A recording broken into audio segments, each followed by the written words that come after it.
There are many people who buy Louis Vuitton, as it's properly pronounced, but how many people actually know much about the secrets of the brand? Do you? At the very end of this video, there's one fact that will surprise you, because you would never think these two parties would have come together to create one of the most popular items of the brand. Stick around until the very end to find out this and everything else that you didn't know about Louis Vuitton.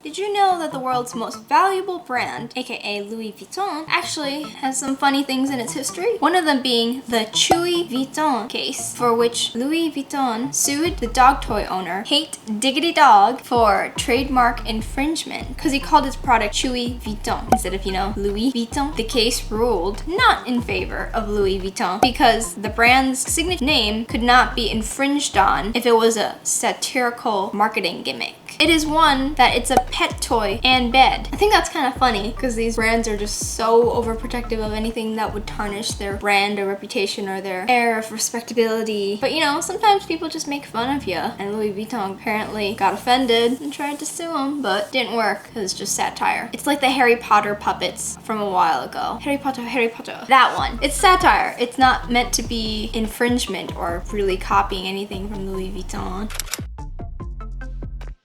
Another thing you may not have known is that Louis Vuitton's products have always been counterfeited since the start. I think that's not really much of a surprise, but what you did not know is that in 1988, Louis Vuitton designed the Louis Vuitton damier canvas, which is still popular today with a checkerboard pattern, and they've had problems at that start with counterfeiters who would steal suitcase designs. And he inscribed his goods with the mark L, and the first Louis Vuitton cases were made with the Louis Vuitton Trianon canvas, which is a simple gray canvas, which would then patented in 1854. This would then followed by the two striped canvas coatings, red and beige and light brown, which is interesting to think because the beige and light brown is still around to this day, but beige and red isn't so common. I've never seen that. So poor Louis Vuitton for its entire life has always been counterfeited, and it will probably always stay that way because it's such a highly branded company that everyone just rips off of them. Kind of like when you think of the most counterfeited items, you usually think Gucci and Louis Vuitton, and for watches, you usually think Rolex.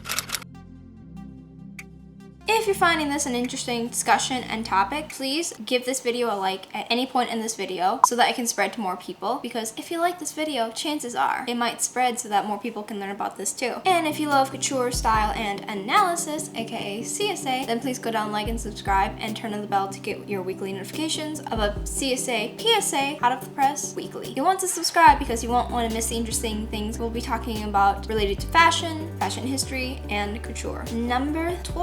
One of the most prized possessions of LV, which is the Speedy, was launched in 1930, and it was originally introduced as a travel case, but since Audrey Hepburn gave them a phone call in the 1960s, and Audrey Hepburn, by the way, is an iconic fashion figure and actress from films. She actually was the muse for Givenchy and wore one of Givenchy's dresses in Breakfast at Tiffany's. Audrey requested that Louis custom make a mini Speedy for her, and thus this was the launching point for the collection and making it popular for all ages, and it's still available today. It's considered one of their classic designs, and to this day you can still get the Speedy in various different types of patterns and canvas colors, varying in different sizes. Most popular nowadays with the mini bag trend is the Nano Speedy. You can own a Speedy for just $26.50 US. If you own an LV bag, what you should know that what you're carrying is not just a fashion statement, but it is rough and tough. Truly rough and tough. The canvas isn't just durable. It's gone testing to ensure its durability and user-friendliness because all Louis Vuitton bags and jewelry undergo vigorous tests. The bags are tested with machines that drop them from 1/2 meter height, which is about 1.5 feet, consecutively for 4 days straight. That's just insane. Imagine being that bag. Boing, boing, boing for 4 days. Do you have the patience? But they do, so that's what they do. And meanwhile, this action is happening. The bags have been packed with 3.5 kilograms of weight. So that means that's over 7 pounds in weight right there. The zippers are tugged open and shut at around 5,000 times to make sure they work well in the hands of a customer. And I don't know about you, but that's greatly appreciated when sometimes as a woman I'm zipping up a skirt or the back of my dress and the zipper gets caught. Ain't gonna have that problem with Louis, that's for sure. In addition, all the Louis Vuitton charm bracelets that you can wear on your wrists undergo really rigorous testing where they're just on a machine, on a mannequin that just shakes its hands and make sure it shakes it really, really good so nothing falls off. It's kind of nice because then you get to know that your jewelry is not just gonna fall off, but at the same point, I don't really see why you would do that because I feel like most jewelry doesn't do that anyways. It's not that delicate. We're just shaking it, it's gonna fall off. I feel like what would have to happen is that if you're like rubbing it against stuff, if it would like fall off or loosen the charms. That I think would be a better test rather than just shake and bake for like however long they do it.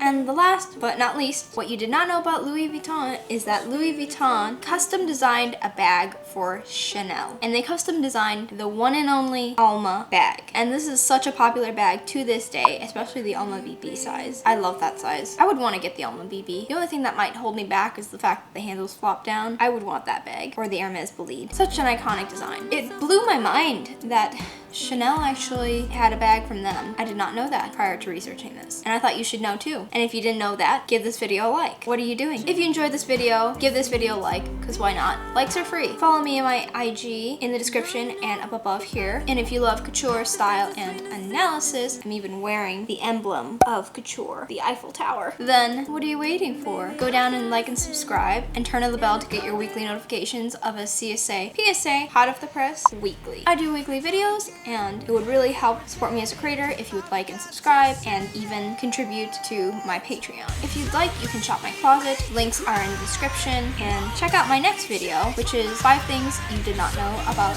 Chanel. Leave me your thoughts down in the comments down below and I'll see you in my next one. Bye!